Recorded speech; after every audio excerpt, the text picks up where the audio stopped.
दोस्तों, कोई भी प्रोडक्ट 100% सही नहीं होता। उसमें कुछ ना कुछ कमियां जरूर रहती है। वर्ल्ड में आप कोई सा भी प्रोडक्ट ले लो, उसमें कुछ ना कुछ खामियां आपको जरूर मिलेंगी। और आज के इस वीडियो में मैं बात करने वाला हूँ मारुति की नई नवेली मारुति ग्रैंड विटारा में आपको क्या खूबियां मिलती है और क्या खामियां मिलती है। मतलब क्या प्रोस मिलती है और क्या कॉन्स मिलती है।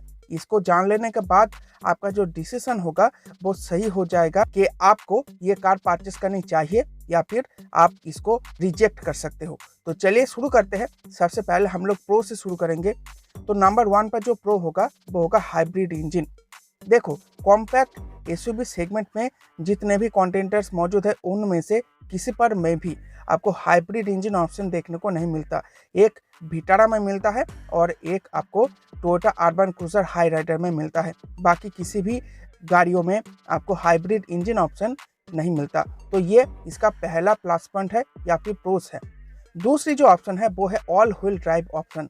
इस सेगमेंट में आपको किसी भी और दूसरी ऑप्शन में ऑल व्हील ड्राइव ऑप्शन देखने को नहीं मिलता, जो आपको विटारा और आपको टोयोटा अर्बन क्रूजर में देखने को मिल जाएगा। इससे आप थोड़ी बहुत हल्की फुल्की ऑफ रोडिंग कर पाओगे। ऑफ रोडिंग कैपेबिलिटी के साथ मारुति ग्रैंड विटारा और Toyota urban cruiser Hyryder Indian market में लॉन्च होगी। नंबर 3 पर जो प्रो आपको देखने को मिलेगा वो होगा हाईएस्ट एवर क्लेम्ड माइलेज। जी हाँ दोस्तों, हाइब्रिड इंजन में कंपनी क्लेम करती है लगभग 28 केएमपीएल का माइलेज, 27.97 केएमपीएल का माइलेज। इसके अलावा जो माइल्ड हाइब्रिड इंजन सेटअप है उसमें जो 6 स्पीड मैनुअल ट्रांसमिशन है उसमें कंपनी क्लेम करती है 21.11 केएमपीएल का माइलेज। यही इंजन में ऑटोमेटिक ट्रांसमिशन ऐड हो जाने के बाद क्लेम करा जाता है 20.58 केएमपीएल का माइलेज। और अगर आप all wheel drive option purchase करना चाहते हो तो उसमें क्लेम करा जाता है 19.38 केएमपीएल का माइलेज। इस सेगमेंट पे पेट्रोल इंजन में शायद ही आपको इतना ज़्यादा माइलेज क्लेम किया जाएगा दूसरी किसी कंटेंटर में। और हाइब्रिड इंजन में तो सबसे ज़्यादा माइलेज आपको देखने को मिलता है 28 केएमपीएल का।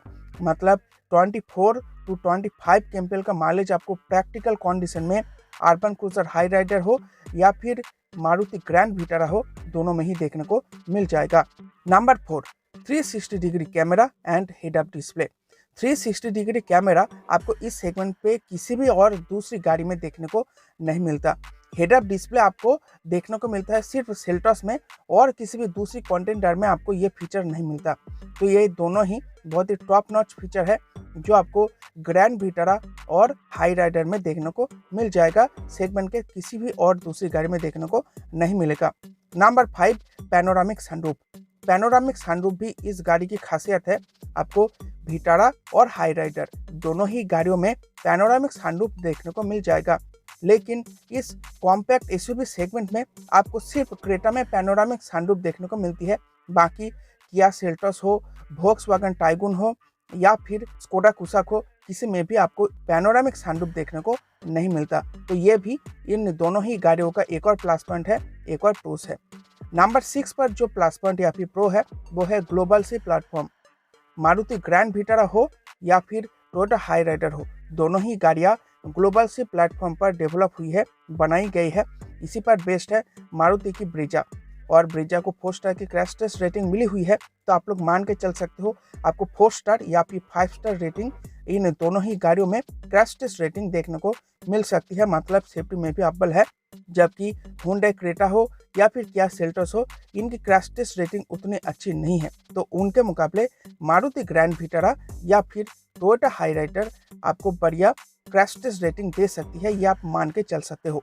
तो दोस्तों, ये थे वो 6 प्लस पॉइंट या फिर प्रोस। अब चलिए कॉन्स के बारे में बात कर लेते हैं। तो नंबर 1 पर जो कॉन है वो है आपको कोई भी डीजल इंजन ऑप्शन देखने को नहीं मिलता। आपको ना ही ग्रैंड विटारा या फिर टोयोटा हाई राइडर, दोनों ही गाड़ियों में आपको कोई भी डीजल इंजन ऑप्शन देखने को नहीं मिलता। लेकिन सेगमेंट में आपको किया सेल्टॉस हो या फिर हुंडई क्रेटा हो, दोनों ही गाड़ियों में आपको 1.5 litre 4 cylinder CI/DI diesel engine option मिल जाता है। मतलब डीजल इंजन अगर आप लोग परचेस करना चाहते हो तो इस सेगमेंट में सिर्फ यही 2 गाड़ियां हैं जिसमें आपको डीजल इंजन ऑप्शन मिलता है। मारुति ग्रैंड विटारा हो या फिर टोयोटा हाई राइडर हो या फिर वोक्सवैगन टाइगून हो या फिर स्कोडा कुसाको, किसी में भी आपको डीजल इंजन ऑप्शन नहीं मिलता। डीजल अगर आपको परचेस करनी है तो किया सेल्टोस या फिर हुंडई क्रेटा, इन दोनों में से ही आपको किसी एक को सिलेक्ट करना होगा। Number 2, no automatic transmission in all wheel drive setup. देखो, ऑल व्हील ड्राइव सेटअप तो आपको ग्रैंड विटारा और हाई राइडर दोनों ही गाड़ियों में देखने को मिलेगा, लेकिन इसके साथ साथ कंपनी ने कोई भी ऑटोमेटिक का option all wheel drive option में नहीं दिया है। तो ये एक माइनस पॉइंट है। मान लो अगर किसी को भी ऑल व्हील ड्राइव ऑप्शन चाहिए और वो ऑटोमेटिक में परचेस करना चाहता है ऑल व्हील ड्राइव ऑप्शन को, तो उसके लिए कोई भी ऑप्शन कंपनी ने नहीं दिया है। आपको मैनुअल में ही परचेस करनी पड़ेगी। 5 स्पीड मैनुअल ट्रांसमिशन में आप ऑल व्हील ड्राइव ऑप्शन को परचेस कर सकते हो। आपको ऑटोमेटिक का support all wheel drive system में नहीं मिलता। तो ये हो गया दूसरा कॉन या फिर दूसरी खामी। और लास्ट में जो खामी है वो है स्टैंडर्ड वारंटी को लेकर। अगर आप टोयोटा हाई राइडर परचेस करोगे तो इसमें तो आपको बढ़िया स्टैंडर्ड वारंटी मिलेगी 3 साल या फिर 1 लाख किलोमीटर की। लेकिन अगर आप लोग मारुति ग्रैंड विटारा परचेस करते हो तो इसमें कंपनी बहुत ही कम स्टैंडर्ड वारंटी आपको ऑफर करती है, जो कि है 2 साल या फिर 40,000 किलोमीटर की। सिर्फ यही गाड़ी नहीं है, मारुति के सभी गाड़ियों में आपको सिर्फ 2 साल या फिर 40,000 किलोमीटर की स्टैंडर्ड वारंटी ऑफर करी जाती है, जो इस कार में भी अप्लाई होगी। और इस कार में कंपनी को इससे ज़्यादा स्टैंडर्ड वारंटी देनी चाहिए थी, हाई राइडर की तरह 3 साल या फिर 1 लाख किलोमीटर की, क्योंकि ये कार बहुत ज़्यादा महंगी होगी। तो महंगी होने के साथ साथ कंपनी को स्टैंडर्ड वारंटी में भी काम करना चाहिए था। थोड़ी स्टैंडर्ड वारंटी और ज़्यादा अगर बढ़ा देती तो अच्छी रहती।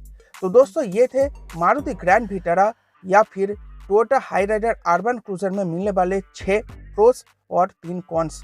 अगर आपको वीडियो पसंद आई हो तो वीडियो को लाइक करना, चैनल को सब्सक्राइब करना। मिलते हैं आपसे नेक्स्ट वीडियो में। Bye bye.